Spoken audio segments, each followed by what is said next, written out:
안녕하세요. 반갑습니다. 잘 계셨나요? 네, 잘 계신 것 같습니다. 네, 우리 함께 나눌 말씀은 사사기 4장 1절부터 24절 말씀, 주의 은혜라라는 말씀의 제목인데요. 14일 동안 없었습니다. 원래 13일이었지만 하루가 더 추가가 돼서 14일 동안 2주라는 시간이 이렇게 긴지 몰랐습니다. 집에 가고 싶었습니다. 한국에 오고 싶었습니다. 여러분이 보고 싶었고 그랬는데 많은 분들이 배려해 주시고 응원해 주셔서 은혜 가운데 잘 다녀왔습니다. 감사합니다. 네. 이번에 미국과 캐나다 두 나라를 다녀왔습니다. 함께 성회를 했고 사역에 동참했습니다. 개인적으로 꽤 많은 일들이 있었는데요. 많은 부분에 대해서 고민할 수 있는 시간이었고 또 기회였습니다. 예배에 대해서 또 섬김과 봉사에 대해서 공동체에 대해서 또한 연합에 대해서 나름대로 심도 있게 고민했던 그런 시간들이었습니다. 그 외에도 저에게 일어난 많은 일들을 제가 이제 비행기에서 돌아오면서 기록을 했는데 꽤 많이 재미있더라고요. 나름대로 하나님이 이렇게 일하셨구나라는 것을 볼 수 있었던 시간이었습니다. 담임 목사님께서 이번에 이 일정을 통해서 응답 받아오라 라고 하신 숙제가 하나 있었는데 그것은 바로 어떤 사역을 하게 될지에 대해서 응답을 받아와라 라고 하셨습니다.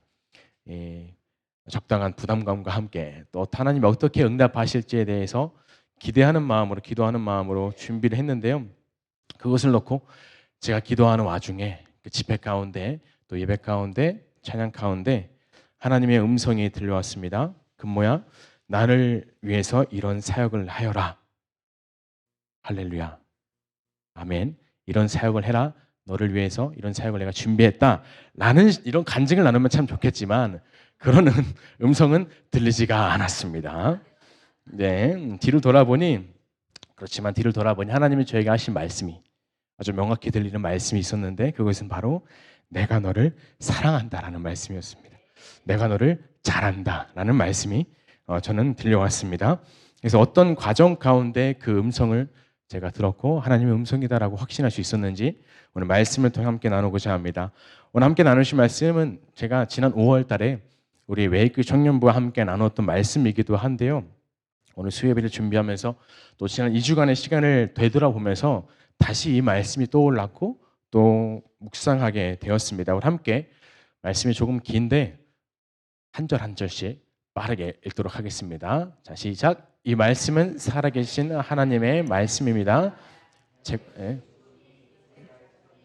여호와의 목전에 악을 행하매 여호와께서 하술에서 통치하는 가나안의 왕 야빈의 손에 그들을 파셨으니 그의 군대 장관은 하루셋 학고임에 거주하는 시스라요. 야빈 왕은 철병거 900대가 있어 20년 동안 이스라엘 자손을 심히 학대했으므로 이스라엘 자손의 여호와께 부르짖었더라. 그때 라피도세 아내 여 선지자 드보라가 이스라엘의 사사가 되었는데 그는 에브라임 산지 라마와 베델 사이 드보라의 종려나무 아래에 거주하였고 이스라엘 자손은 그에게 나아가 재판을 받더라.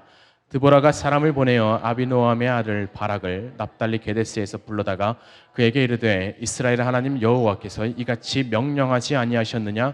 너는 납달리 자손과 스불론 자손 10,000명을 거느리고 다볼산으로 가라.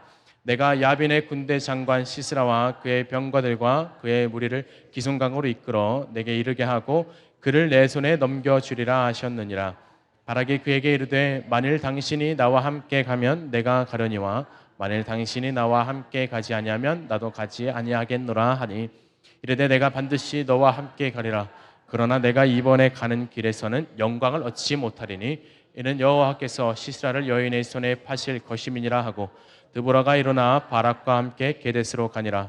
바락이 스불론과 납달리를 게데스로 부르니 10,000명이 그를 따라 올라가고 드보라도 그와 함께 올라가니라. 모세의 장인 호밥의 자손 중 겐 사람 헤벨이 자기 족속을 떠나 게데스에 가까운 사하나님 상수리 나무 곁에 이르러 장막을 쳤더라. 아비노함의 아들 바락이 다볼산에 오른 것을 사람들이 시스라에게 알림해 시스라가 모든 병거 곧 철병거 900대와 자기와 함께 있는 모든 백성을 하루셋 학고임에서부터 기송강으로 모은지라. 드보라가 바락에게 이르되 일어나라, 이는 여호와께서 시스라를 내 손에 넘겨주신 날이라. 여호와께서 너의 앞서가서 나가지 아니하시느냐 하는지라. 이에 바락이 10,000명을 거느리고 다볼산에서 내려가니 여호와께서 바락 앞에서 시스라와 그의 모든 병거와 그의 온 군대를 칼날로 혼란에 빠지게 하심에 시스라가 병거에서 내려 걸어서 도망한지라. 바락이 그의 병거들과 군대를 추격하여 하롯의 닭고임에 이르니 시스라의 온 군대가 다 칼에 엎드러졌고 한 사람도 남은 자가 없었더라. 시스라가 걸어서 도망하여 겐 사람 헤벨의 아내 야엘의 장막에 이르렀으니 이는 하솔 왕 야빈과 겐 사람 헤벨의 집 사이에는 화평이 있음이라. 야엘이 나가 시스라를 영접하며 그에게 말하되 나의 주여 들어오소서, 내게로 들어오시고 들어와하지 마소서 하며 그가 그 장막에 들어가니 야엘이 이불로 그를 덮으니라. 시스라가 그에게 말하되 청하노니 내게 물을 조금 마시게 하라. 내가 목이 마르다 하매 우유 부대를 열어 그에게 마시게 하고 그를 덮으니 그가 또 이르되 장막 못에 섰다가 만일 사람이 와서 내게 묻기를 여기 어떤 사람이 있느냐 하거든 너는 없다 하라 하고 그가 깊이 잠드니 헤벨의 아내 야엘이 장막 말뚝을 가지고 손에 방망이를 들고 그에게로 가만히 가서 말뚝을 그의 관자놀이에 박음에 말뚝이 꿰뚫고 땅에 박히니 그가 기절하여 죽으니라. 바락의 시스라를 추적 야엘이 나가서 그를 맞아 그에게 이르되 오라, 내가 찾는 그 사람을 내가 내게 보이리라 하매 바락이 그에게 들어가 보니 시스라가 엎드러져 죽었고 말뚝이 그의 관자놀이에 박혔더라. 이와 같이 이날에 하나님이 가나안 왕 야빈을 이스라엘 자손 앞에 굴복하게 하신지라. 이스라엘의 자손이 손이 가벼운 야빈을 점점 더 눌러서 마침내 가나안 왕 야빈을 진멸하였더라. 아멘. 내용은 잘 이해하셨으리라 생각합니다. 자, 선지자 드보라가 바락을 불러서 하나님께 바른 음성을 전합니다. 너는 가서 가나안을 물리쳐라, 이렇게 가볍게 말하면 그렇게 되는 거죠. 자, 바락이 그래서 10,000명의 사람을 모아서 다볼산으로 올라갑니다. 그곳에서 바락이 본 모습은 13절에 철병거 900대, 철병거 900대가 바락의 눈앞에 펼쳐집니다. 이 900대라는 숫자 자체가 어마어마합니다. 900만 원 어떻습니까? 많습니까? 별로 아니신가 보네요. 900만 원 정도는. 어쨌든 900대라는 단어, 그리고 철병거, 강한 철병거. 당시 여호수아가 이스라엘 백성을 가나안에 이끌어 갔을 때 이미 그들은 철병거가 있었습니다. 그것을 통해서 많은 전쟁을 치르고 그렇게 영토를 확장해 나간 것이죠.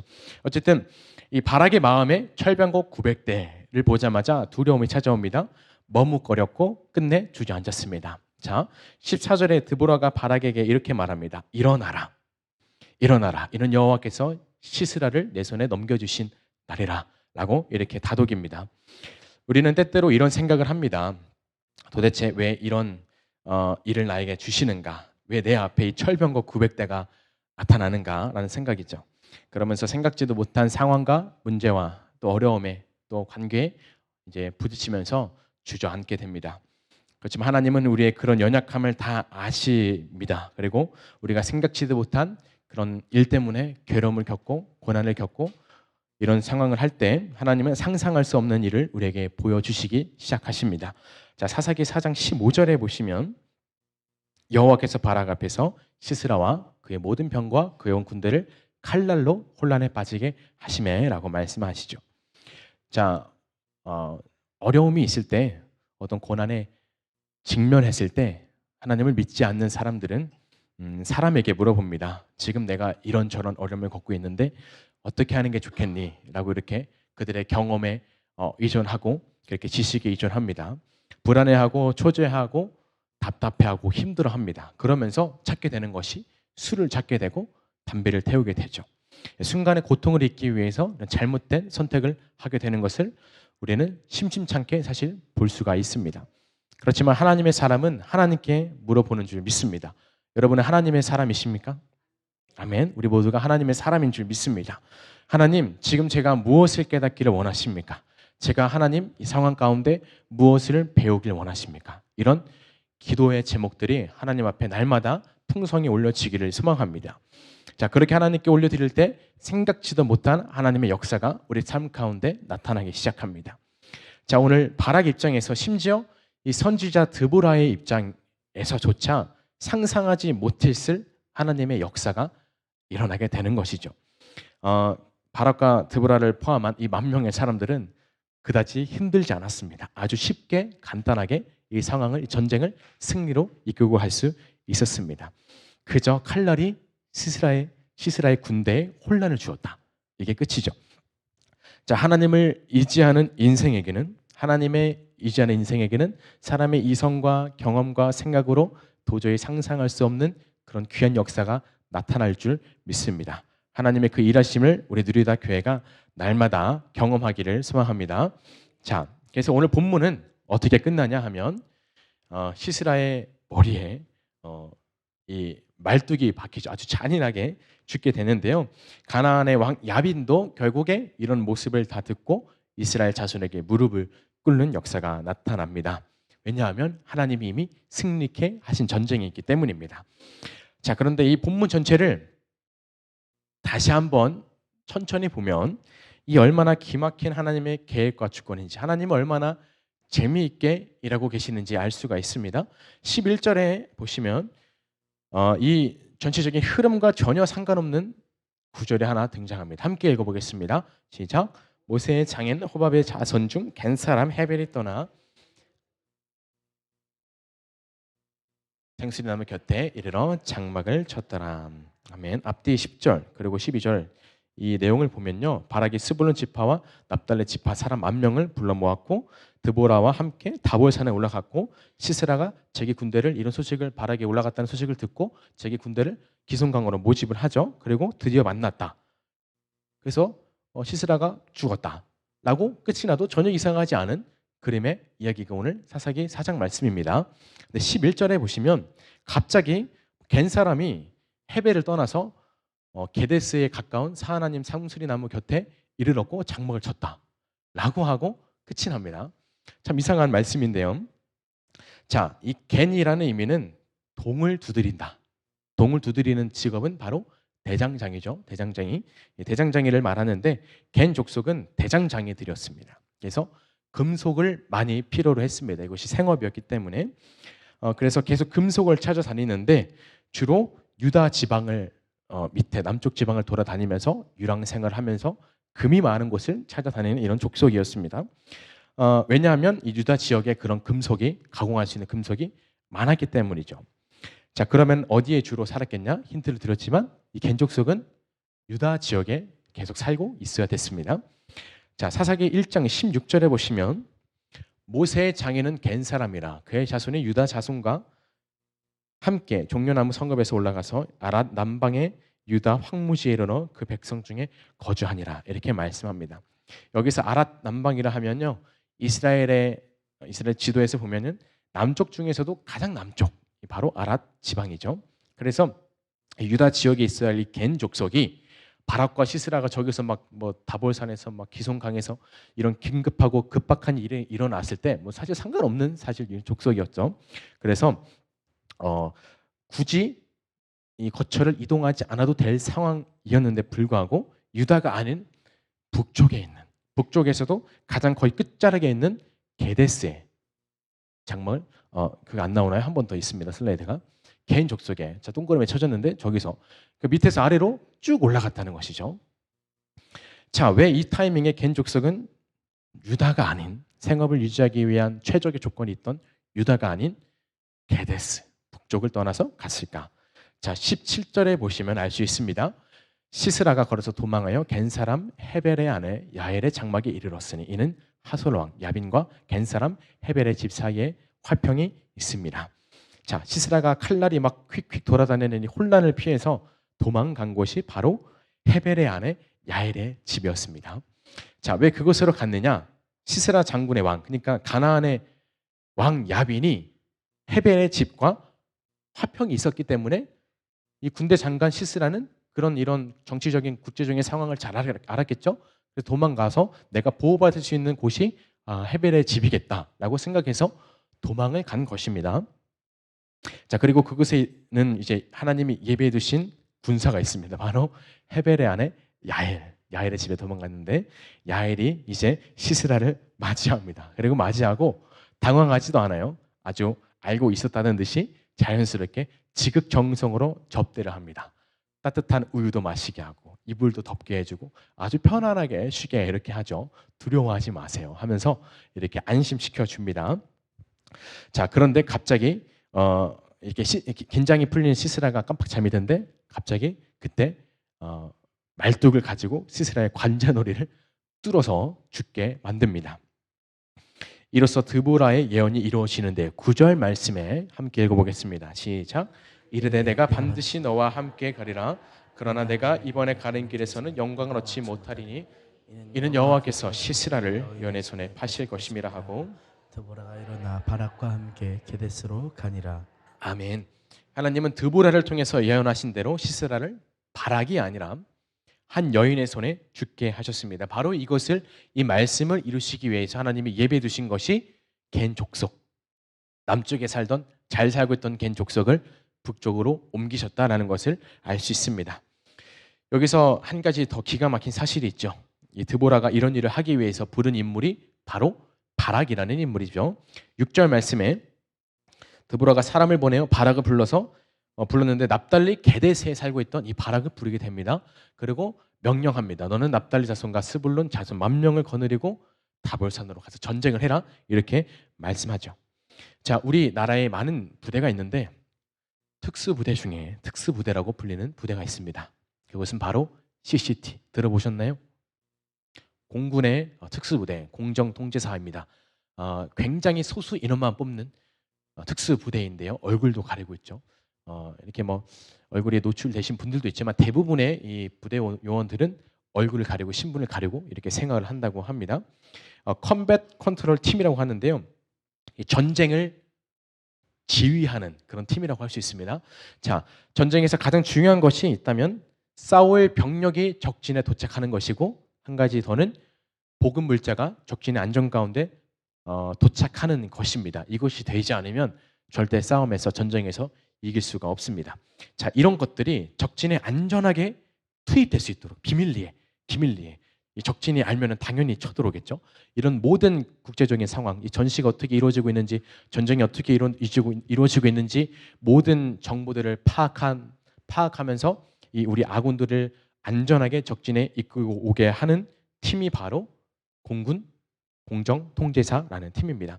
이분들의 신조가 있다고 합니다. First there, last out. 무슨 말인지 아시겠나요? 가장 먼저 도착해서 가장 늦게 나온다. 이것이 이분들의 신조라고 합니다. 자, 거의 모든 특수부대에서 행하는 그런 특수훈련들을 통과하고 합격해야 공정통제사가 될 수 있다고 합니다. 자, 오늘 본문에서도 사실 이런 대규모 작전을 수행하기 위해서는 아주 잘 훈련된 이런 CCT 같은 군인들이 장군이 필요했을 것입니다. 지혜롭고 똑똑하고 작전도 잘 세우고 경험도 많고 칼도 잘 부리고 용기 있고 이런 사람들, 충분히 적합한 사람들이 당시에 있었을 것입니다. 그런데 그 많은 그 후보 중에서 시스라 군대를 보고 주저앉을 만큼, 좌절할 만큼 이 연약한 두려움이 많았던 바락을 불렀다는 사실. 그런데 가장 중요한 것은 바락은 게데스에 살던 사람이라는 사실이죠. 자, 게데스라는 동네가 머릿속에 훤했을 것입니다. 여러분이 사는 동네가 머릿속에 훤하듯이 이 바락도 게데스라는 동네가 머릿속에 다 들어있었을 것입니다. 지리도 알고 상황도 알고 이런 국제적인 정세, 이런 정치적인 그런 상황들도 다 알았을 것이죠. 그래서 이 바락은 시스라가 도망갔다는 소식을 듣고 아마 이렇게 생각했을 거예요. 어련히 야일의 집에 도망갔겠지. 왜냐하면 게데스라는 지역을 너무나 잘 알았고 이런 시스라와 그 야빈과 가나안과 헤벨의 가문 가운데 화평이 있었다는 사실을 너무나 잘 알았기 때문에 야일의 집으로 가니까 기가 막히게 이미 죽은 시스라의 시체를 볼 수 있었습니다. 자, 하나님의 일하심은 참 재미있습니다. 믿으십니까? 네, 하나님의 완벽한 계획과 하나님은 완벽한 계획을 타이밍을 가지고 우리 삶 가운데 일하고 계심을 믿습니다. 여러분을 초라하게 만들고 또 자괴지게 만드는 그런 문제들이 있으십니까? 하나님은 왜 나를 이런 상황에 처하게 하시는가? 라고 생각되는 그런 환경들이 여러분을 괴롭히십니까? 하나님 그 가운데 생각지도 못한, 우리는 전혀 생각지도 못한 상황들을 통해서, 환경을 통해서, 때로는 우리의 경험을 통해서 여러분의 문제를 하나하나 해결해 나가실 것입니다. 그것이 지난 우리의 시간 가운데 배운 경험이든 경험이든 배움이든 우연인 것 같은 사람과의 만남이든 어떤 형태를 하고 있든지 하나님은 반드시 그것들을 통해서 일하실 것입니다.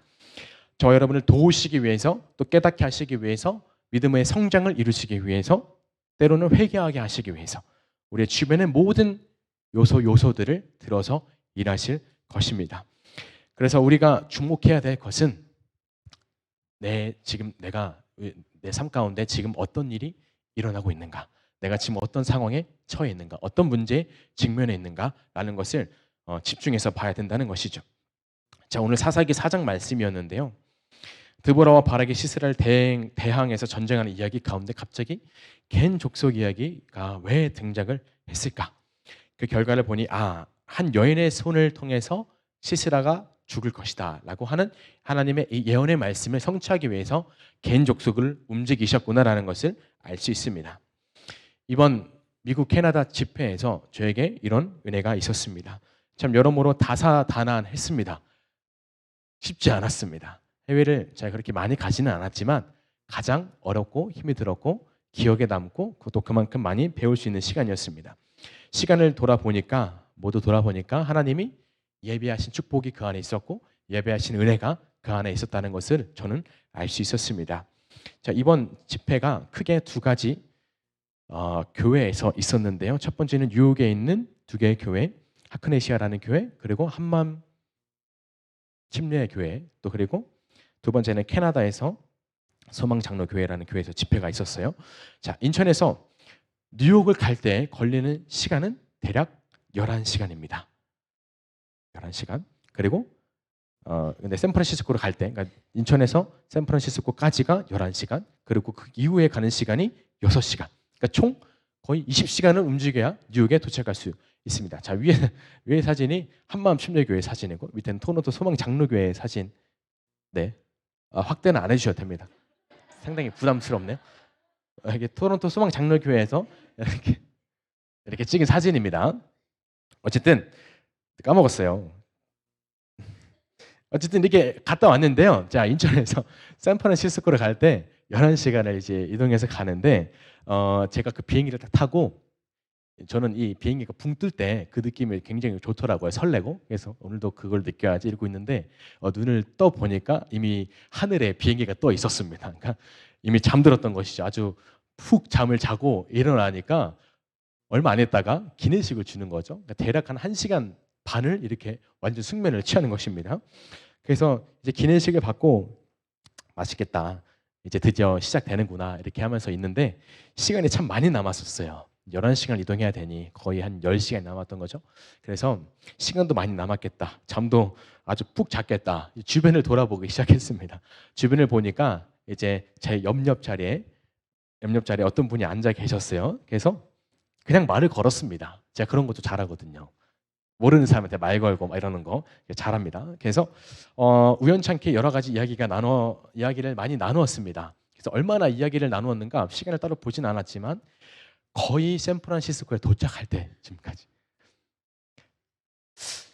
체감은 더 길지만 시간을 따진다면 한 4-5시간 되지 않을까라는 생각을 하게 되는데 어쨌든 더 되는 것 같아요. 한 6시간 이상은 되는 것 같은데 그 친구도 알고 보니까 예수님을 믿는 친구였습니다. 그래서 자연스럽게 또 제가 또 집회를 가게 되니까 하나님을 주제로 얘기가 되었는데 서로 내가 만난 하나님, 나에게 주신 그 은혜를 막 서로 이렇게 얼굴이 발그레해지면서까지 재밌게 막 나눴습니다.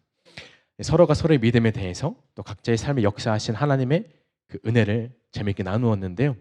이분은 전도사였습니다. 사우스웨스턴을 졸업을 하고 신학을 졸업을 하고 전도사로서 이렇게 사역을 하고 있었는데 하나님의 음성을 듣고 사역을 내려놓았다고 해요. 그래서 그 음성을 어떻게 들었느냐, 어떻게 확신할 수 있었느냐라는 이런 재미있는 이야기도 저는 들었습니다. 여러분 궁금하시죠? 나중에 기회 되면 말씀드리겠습니다. 어쨌든 그래서 전도사라는 그 직분을 내려놓고 보니까 하나님과 더 많이 가까워졌다고 해요. 아이러니하죠. 더 부담이 덜 했다고 하면서 더 재밌게 하나님을 나눌 수 있었다고 하는데요. 예수님 그 십자가 얘기만 하면 자기는 지금도 눈물이 난다라고 할 정도로 정말 뜨거운 마음과 또 믿음을 가진 청년이었습니다. 저랑 나이 차이도 얼마 나지 않더라고요. 1살 어렸고 그랬습니다. 어쨌든 그래서 서로의 믿음에 공감하고 서로를 또 격려하고 각자의 기도 제목을 또 나누고 이렇게 했던 시간이었는데요. 도착할 때쯤 돼서야 나이는 몇 살이고 그제서야 이름이 뭡니까? 라고 이렇게 물어봤습니다. 그래서 그런 얘기도 나눴는데 그 샌프란시스코 그러니까 경유지에 도착하기 약 10분 한 15분 전쯤에 저에게 쪽지를 하나 줬습니다. 갑자기 쪽지를 하나 줬어요. 그래서 꼭 환승해서 그러니까 환승하는 비행기에 타서 열어보아라라고 신신당부를 했습니다. 나중에 열어보니까 짧은 편지가 쓰여져 있었습니다. 맨 윗줄에 보시면 하나님께서 전도사님께 힘을 마음을 주셔서 이렇게 나눕니다. 라는 내용의 편지였습니다. 그래서 쪽지를 처음 봤을 때 몰랐어요. 그래서 지금 그 안에 열어보니까 100달러가 있었습니다. 100달러면 얼마인 줄 아시나요? 13만 원, 14만 원 정도 되는 돈이죠. 모르는 사람에게 10만 원 넘는 돈을 준 것입니다. 자, 참 행복했습니다. 기분이 좋았습니다. 마치 보너스를 받은 것 같이. 그리고 참 감사했습니다. 그래서 저도 이 쪽지를 읽고 이 100달러를 붙잡고 그 자리에서 이 친구를 위해서 기도를 했습니다. 제가 이 100달러를 곰곰이 생각해 보니까 2차조차 제가 뭐 환전을 많이 못 해갔습니다. 그런데 이 100달러가 현지에서 저에게 너무나 유용하게 사용되었습니다. 부족함 없이 저희 충분히 제가 계획한 것들을 다 이렇게 소진하고 소비하고 왔는데 하나님의 날 사랑하시고 나를 응원해 주시고 나의 부족한 것을 잘 아시는구나. 그래서 이 전혀 얼굴도 모르고 이름도 몰랐던 이 친구에게 말을 걸게 하시고 하나님 얘기를 그렇게 주구장창 나누게 하시고 이런 마음을 주셔서 나에게 이렇게 100달러를 응원하는 이런 글귀를 주시는구나라는 생각을 하게 되었습니다. 그래서 그 친구에게 괜히 말을 걸어보고 싶었던 이유가 하나님이 저에게 용돈을 주고 싶으셔서 말을 걸게 하신 것이 아닐까라는 생각을 하면서 참 기분 좋고 감사하게 이 일정을 시작할 수 있었습니다. 자, 두 번째로 나눈 이야기는 뉴욕에서 집회할 때 이야기인데요. 하크네시아라는 교회에서 집회를 할 때 그곳에 모으는 그 한인 성도님들, 그곳에 뭐 영어권 분들이 오시냐 그런 것이 아니고 한인 분들이 오셨어요. 그래서 영어를 쓸 일이 사실 거의 없었습니다. 집회 동안에는. 그래서 한인 성도님들이 정말 한 분 한 분 보면요, 정말 갈급하고 간절한 마음을 가지고 그곳에 오신 것을 느꼈습니다. 그래서 예배가 정말 뜨거웠습니다. 우리 생각 가운데 사실 그렇잖아요. 미국이란 땅에 살면 얼마나 좋냐, 막 이렇게 하잖아요. 근데 사실 그런 것이 아니라 하나같이 하시는 말씀이 힘들다, 쉽지 않다, 하루하루 일하지 않으면 먹고 살 수 없다, 이렇게 말씀을 하는 것을 저는 들었습니다. 그래서 비행기를 막 타고 뉴욕으로 오시기도 하고 막 몇십 시간씩 자동차를 운전해서 막 오시는 분들도 굉장히 많이 있었습니다. 그래서 이렇게 아크네시아라는 교회에서 일정이 잘 끝나고 캐나다로 이동했습니다. 그래서 미국에서 캐나다로 넘어가는 그 시간만 버스로 8시간이 걸렸습니다. 자, 저희가 이제 버스로 국경선을 넘기 전에 한 곳에 들렸는데 그곳은 바로 나이아가라라는 폭포입니다. 캐나다랑 미국에서 보이는 이 폭포의 모습, 국경선을 서로 마주하고 걸쳐 있는 폭포이기 때문에 어디서 보느냐에 따라서 이 폭포의 모습이 많이 달라진다라고 하더라고요. 정말 많이 달랐습니다. 그래서 이제 미국에서 넘어가기 때문에 미국에서 볼 수 있는 이 나이아가라의 폭포의 모습이 어떤가 이렇게 구경을 하는 것인데요. 미국에서만 가까이 가볼 수 있는 폭포가 브라이덜 베일이라는 폭포라고 합니다. 브라이덜 베이가 이 면사포 있잖아요. 신부들이 쓰는 면사포 뒤에 이렇게 그런 흘러가는 모습이, 떨어지는 모습이 면사포 같다 해서 그런 폭포라고 합니다. 3개의 폭포로 구성되어 있다 하는데 그 중에 하나를 본 것이죠. 그래서 우비를 이렇게 단단하게 있고 폭포 아래까지, 정말 제가 여기 있으면 한 저기 본당 뒤편까지 그보다 가까운 것 같아요. 이 떨어지는 폭포를 정말 눈앞에서 볼 수 있는 그 웅장함, 그 자연의 위대함을 볼 수 있었는데요. 제가 이제 폭포를 구경을 잘하고 정말 온몸이 젖은 채로, 천연 미스트를 맞아가지고 젖은 채로 이제 버스에 바로 타면 찝찝하니까 이제 공원에 앉아가지고 잘 쉬고 있었습니다. 신발도 말릴 겸 이렇게 하고 있었는데 이제 버스를 다 같이 타자고 해가지고 이제 일어섰죠. 벤치 앉았다가, 네, 저기입니다. 그래서 계단이 있어요. 계단에서 올라가서 이렇게 사진도 찍고 할 수 있는 데인데 이제 구경을 잘하고 이제 신발도 말릴 겸 있었는데 이제 자리에서 딱 일어나는 순간 갑자기 이 오른쪽 여기 어디죠? 옆구리가 순간 엄청 따가운 거예요. 그래서 당황을 했죠. 왜 그러지 하면서 딱 잡는데 한 2초, 3초 뒤에 또 왼쪽 허벅 여기 옆구리가, 그리고 바로 또 위쪽이, 그 위쪽이 한 네다섯 번이 그렇게 따가움을 느꼈습니다. 그래서 저는 사실 뭐가 좀 들어갔나, 네, 이렇게 생각을 했어요. 그런데 이제 그 상태로 가는데 천천히 조금씩 뭔가 부어오른 듯한 느낌이 있었습니다. 잘 보이지 않는데, 자, 그 상태로 이제 버스를 타고 국경을 넘는데도 계속 따가웠습니다. 그래서 이 산에서 어르신들 등쳐져 하잖아요. 이렇게 막 아시죠? 이렇게 나무에다가 막 하잖아요. 그래서 저도 이제 등에다가 등을 이제 의자에 대고 이렇게 막 툭툭 치고 있는데 계속해서 따가운 겁니다. 그래서 안 되겠다 싶어가지고 옆에 이제 용욱 전사님에게 좀 등 좀 봐달라 이렇게 하면서 이제 주변 분들이 이게 뭐다냐 하면서 보고 있는데 갑자기 벌 한 마리가 이제 떨어지는 거예요. 이제 밑으로. 그래가지고 제가 그것을 잡아가지고 벌을 줬어야 되는데 벌을 줬어야 되는데 못 줬습니다. 굉장히 아쉬웠습니다. 저는 이게 가장 아쉬웠어요. 잡아가지고 날개를 뜯었어야 되는데 못 잡았어요. 그래서 그 전까지는 몰랐죠. 이게 왜 그런가라고 했을 때 결국에는 밝혀졌어요. 벌에게 쏘이고 물린 자국이었습니다. 난생 처음 벌에게 쏘여봤습니다. 많이 아프더라고요. 사실 이 벌을 버스에 타기 전에 봤어요. 제 앞에 벤치 앉았을 때 이 목사님도 앞에 계셨는데 자꾸 이 목사님 주변에 맴돌더라고요. 그래서 벌이 왜 저렇게 맴도냐. 참 뭐 그렇다고 한국에서도 그렇잖아요. 벌이 맴돈다고 해서 바로 뭐 나를 쏘겠다라고 생각을 전혀 안 했기 때문에 괜찮았어요. 이제 이 목사님은 또 이제 두꺼운 뭐죠 목사님 그게? 이 무스탕? 또 무스탕을 입고 계셔가지고 안 물리셨던 것 같아요. 근데 그 벌이 저에게 온 건데 제가 이 반팔을 입고 이제 위에 겉옷을 입고 있었는데 사실 이 나이아가라 폭포를 들어가기 전에 괜히 느낌이 이 반팔을 안에 넣고 싶다라는 생각이 들었어요. 근데 그러지 않았습니다. 그래서 그 사이로 해가지고 저기는 무슨 사진이 갑자기 등장했네요. 어쨌든 사이로 해가지고 벌이 들어갔던 것입니다. 무스탕 전신갑주 이렇게 되는 거죠. 그래서 갑옷을 입고 계셨기 때문에 안 물리셨어요. 그래서 제가 막 괜히 걱정이 되는 거예요. 버스에 앉아가지고 이 5방울면 꽤 많이 물린 것 같은데 이거 큰일 나는 거 아닌가?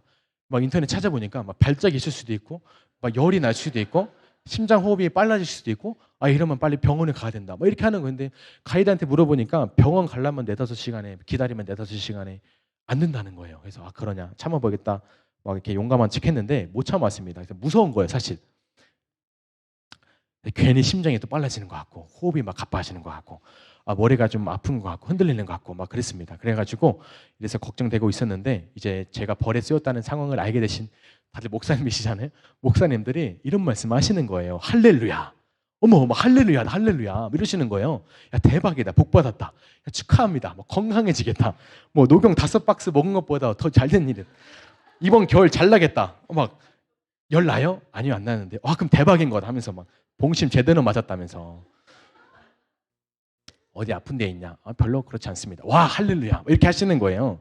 저는 아파 죽겠는데. 엄청 따갑더라고요. 어쨌든 그래서 그 뒤로 저를 보시는 분들마다 괜찮아요? 막 어떤 분들은 꿀벌이라고 놀리시기도 하고 괜찮냐라고 하시는 분들도 많았고 건강해질 거다라고 하시면서 축복의 말씀을 굉장히 많이 해주셨습니다. 그래서 그런 말씀을 계속 듣고 나니까 하나님이 저에게 주신 선물이 아닐까 라는 생각이 들었습니다. 그래서 한 가지 안목을 띄울 수 있었습니다. 나에게 일어난 사건을 다시 해석할 수 있는 능력, 다시 새롭게 볼 수 있는 능력을 제 안에 열어주신 것이 아닐까 생각을 하게 되었습니다.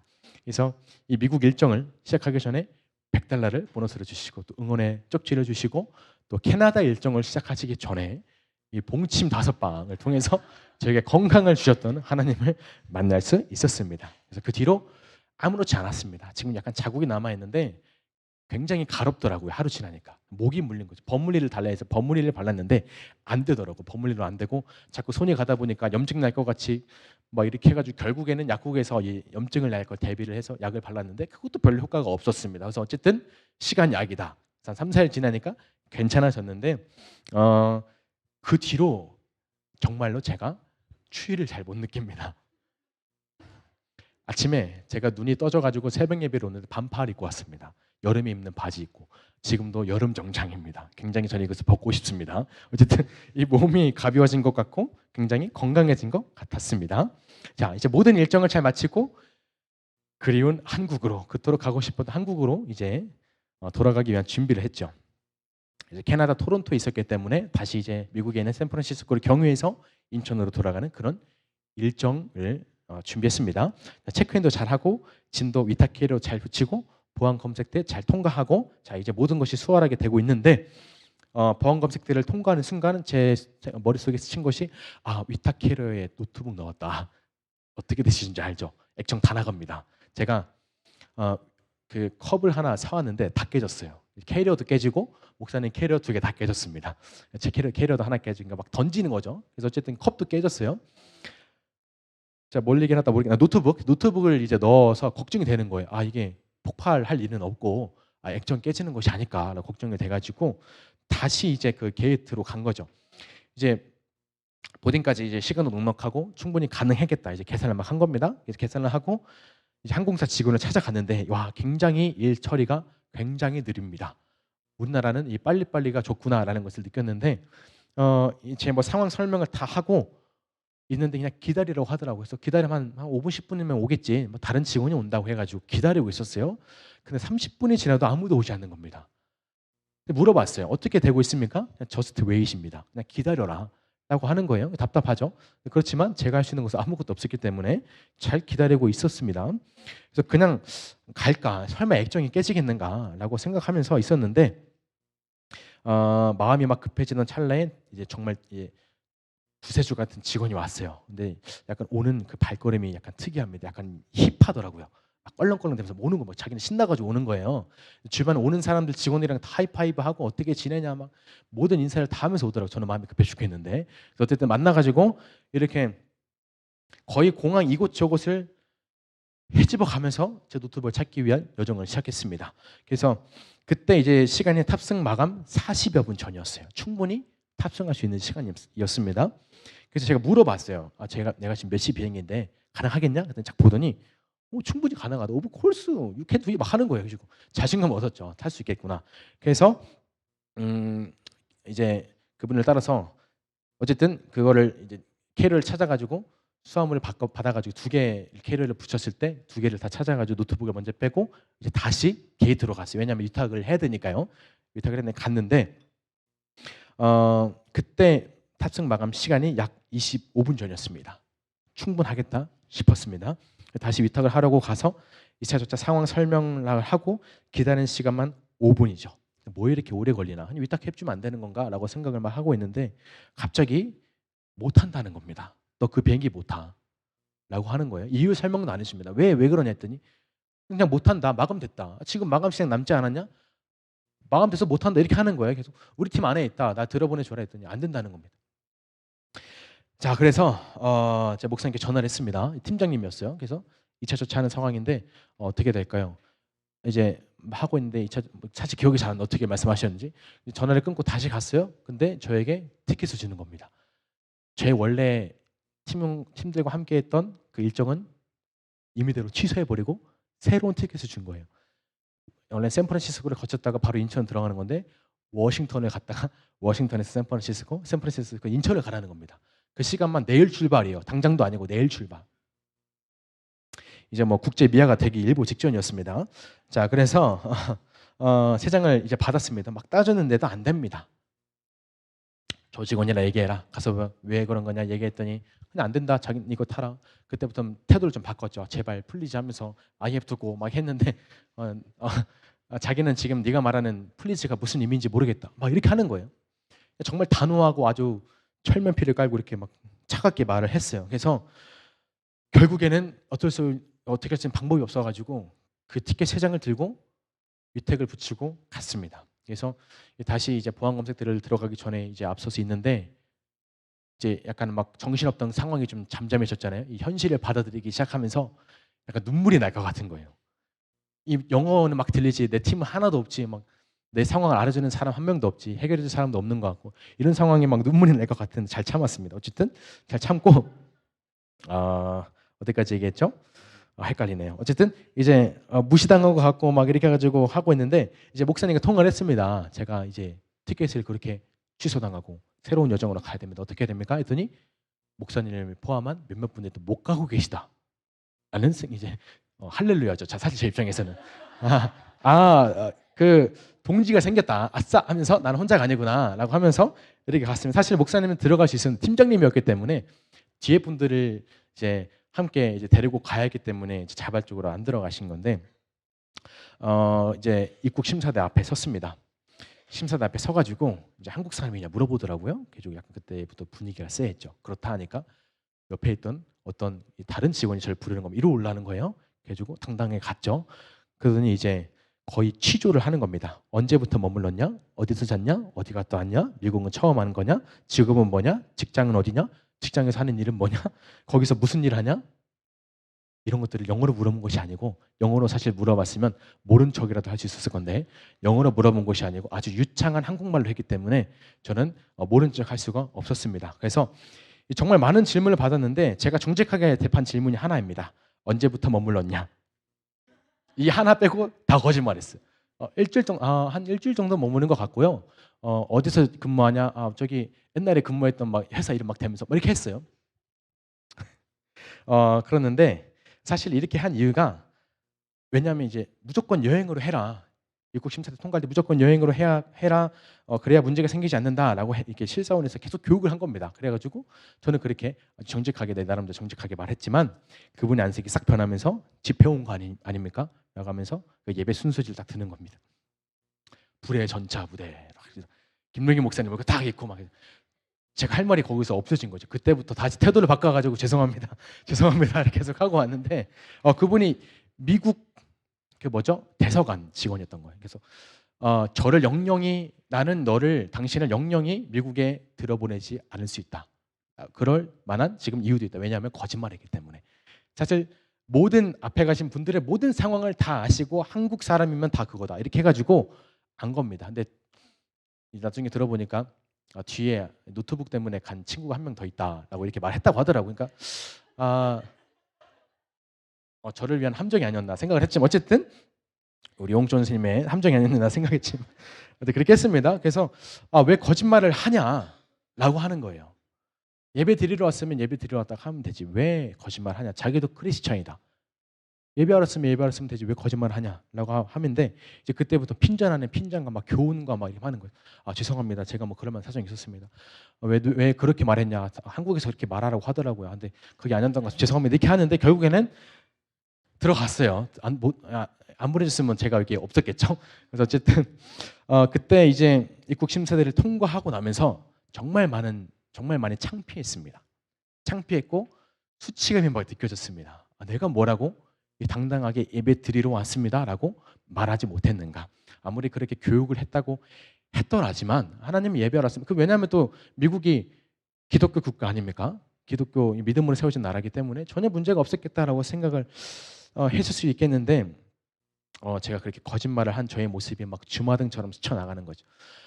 그래서 저의 정직에 대해서 다시 한번 생각해 볼 수 있었습니다. 그래서 앞으로 선교를 얼마나 더 나갈지 언제 또 나갈 수 있을지 모르겠지만 그냥 에라 모르겠다 입국 심사대 앞에서 당당하게 말해야겠다라고 생각했습니다. 저 하나님 예배하러 갑니다. 라고 이렇게 당당하게 이렇게 말했을 때 하나님이 그 길을 열어주실 줄 믿습니다. 어쨌든 그때부터 이제 저를 포함한 목사님 포함한 이제 11명이 오갈 데가 없는 노숙자가 되었어요. 8-9시간 동안을 공항에 죽치고 있었습니다. 힘들었습니다. 그래서 저는 또 이제 또 문제가 있었어요. 제가 미리 붙인 위탁이 안 오는 거예요. 그래서 그거 찾느라고 막 왔다 갔다 하고 그냥 그때부터 지금까지 한 영어보다 이때 한 영어가 더 많았던 것 같아요. 개떡같이 말해도 찰떡같이 잘 알아듣더라고요. 그래서 그런 걸 막 처리하고 결국에는 위탁 캐리어 잡아가지고 이제 어떻게 됩니까? 말하고 하면서 다들 지쳐 계신 이런 모습이었는데 그러다가 이제 캐나다 쪽에서 이런 집회를 준비하시던 목사님을 통해서 한 곳에서 머물 수 있게 되었습니다. 그 집은 바로 50년간 목회를 하시다가 2000년도 초에 2006년이었던 것 같습니다. 그때 이제 은퇴를 하신 원로 목사님 댁이었습니다. 한국 분이셨는데 캐나다 사역을 하신 거죠. 그래서 영화에서나 보던 집에서 한국에서 보기 힘든 훌륭한 야식도 맛있게 먹고 그리고 그곳에서 원로 목사님 교회 한 집사님이 찾아오셨는데 이 방언을 굉장히 사모하시더라고요. 그래서 다 함께 11명이 붙잡고 냅다리 기도를 막 하고 그래서 정말 방언이 유창하게 터졌습니다. 그래서 정말 이런 많은 은혜가 있었습니다. 그 뒤에 많이 있었습니다. 그리고 가장 중요한 것은 제가 가고 싶었던 곳이 한 군데 있었는데 그곳은 바로 이튼 쇼핑몰이라는 곳이었어요. 이튼몰. 근데 한번 기회가 있었는데 못 갔어요. 문이 닫혔어요. 근데 이렇게 보다 보니까 이 주변에 그 몰이 있더라고요. 그래서 신나는 마음으로 또 그곳에 가서 잠깐 쇼핑도 할 수 있었습니다. 하나님은 저의 그런 작은 소원 하나하나까지 다 기억하시고 이튼몰에 근무를 보내야겠다라고 생각하셔서 그곳에 하루를 더 머물게 하신 것이 아닐까라고 생각을 하고 있습니다. 어쨌든 이 맛있는 음식도 나누고 되고 좋은 분들과 또 교제할 수 있었던 그런 은혜가 또다시 있었습니다. 자, 이번 2주간의 시간에서는 이런 질문이 가득했습니다. 왜 나에게 이런 일이 일어나는 것인가? 정말 많이 고민했습니다. 그런데 그러다 이제 돌아보니까 저에게 무언가를 다 말씀하시기 위해서, 깨닫게 하시기 위해서 내가 너를 사랑한다, 내가 너를 잘 안다, 내가 너의 작은 소원 하나하나까지도 잘 안다 라고 말씀해 주시기 위한 하나님의 시간이 아니었을까라고 생각을 하게 됩니다. 그래서 100달러도 주시고 봉심도 주시고 또 건강도 주시고 축복의 말도 듣게 하시고 이 정직이라는 것에 대해서 또 새롭게 묵상하고 또 방언을 사모하셨던 분을 통해서 많은 목사님과 함께 기도할 수 있었던 그런 은혜의 시간을 저는 보내고 왔습니다. 자, 오늘 함께 나눈 말씀 잊어버리셨을 것 같은데 사사기 1장부터 4장 1장부터 24절 말씀. 겐사람 헤벨이 뜬금없이 게데스 근처 사하나님 상수리견 나무에 장막을 쳤더라. 이 말씀이 갑자기 등장하는데요. 이 말씀이 왜 등장하느냐? 하나님이 다 일하기 위한 통로이고 하나님이 계획하신 것을 이루기 위한 하나님의 손길이었다는 것을 여러분 기억하시면서 여러분의 삶 가운데도 왜 나에게 이런 일이 지금 일어나고 있는가? 왜 이런 고통이, 왜 이런 아픔이, 왜 이런 문제들이 나에게 끊임없이 찾아오는가? 라고 생각이 들 때 걱정하지 마십시오. 하나님은 다 예비하신 길이 있으신 줄 믿습니다. 아멘. 그런 은혜가 우리 삶 가운데 더욱더 풍성히 넘치기를 소망합니다. 아멘. 우리 시간 많이 갔지만 벌써 50분이네요. 찬양 한 곡 하고 기도 잠깐 하고 마치겠습니다. 그 2주라는 시간이 돌아보니 다 은혜였습니다. 하나님이 저에게 사랑한다라고 말씀해 주셨고 내가 너를 잘한다라고 말씀해 주신 은혜의 시간이었습니다. 우리 함께 찬양하겠습니다.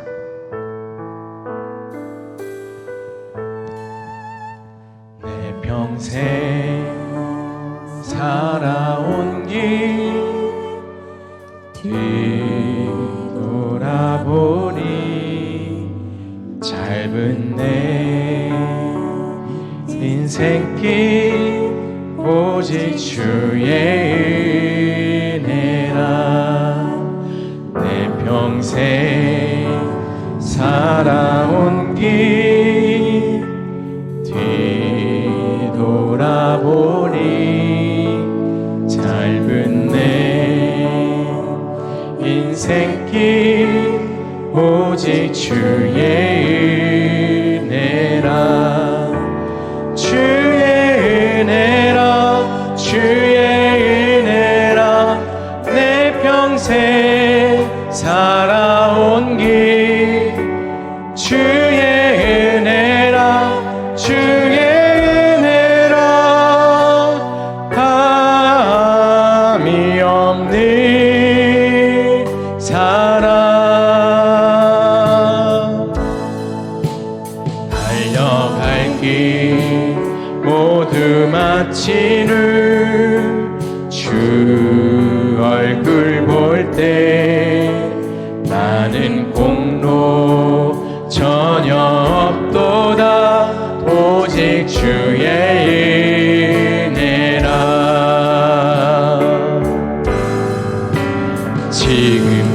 지금까지 지내온 것 주의 크신 은혜라. 한이 없는 주의 사랑 어찌 이루 말하랴. 자나깨나 주의 소리 항상 살펴주시고 모든 일을 주 안에서 형통하게 하시네. 주의 은혜라 주의 은혜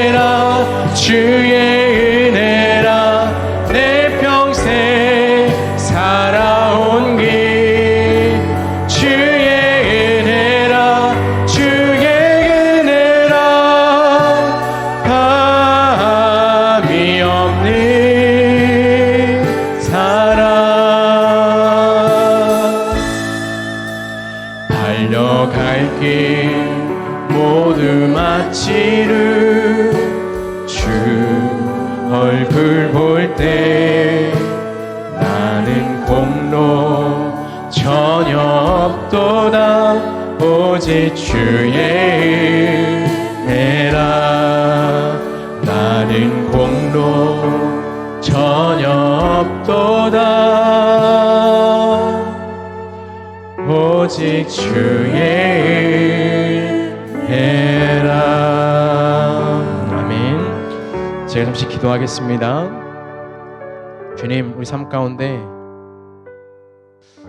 나에게 왜 이런 고통을 허락하시는지, 왜 이런 문제거리를 자꾸만 던져주시는지, 왜 이런 어려움을 끊임없이 주시는지 고민이 되고 하나님을 낙담하고 절망하고 주님 원망할 때가 있습니다. 하나님, 그러나 그 가운데 주께서 예비하신 가장 좋은 길이 있으신 줄 믿습니다. 우리 삶 가운데, 내 마음 가운데, 내 생각 가운데 깨닫게 하시기 위해서, 은혜를 주시기 위해서, 살아계신 하나님이시라는 것을 우리가 알게 하시기 위해서 주시는 주님의 인도하심과 예비하심인 줄 믿습니다.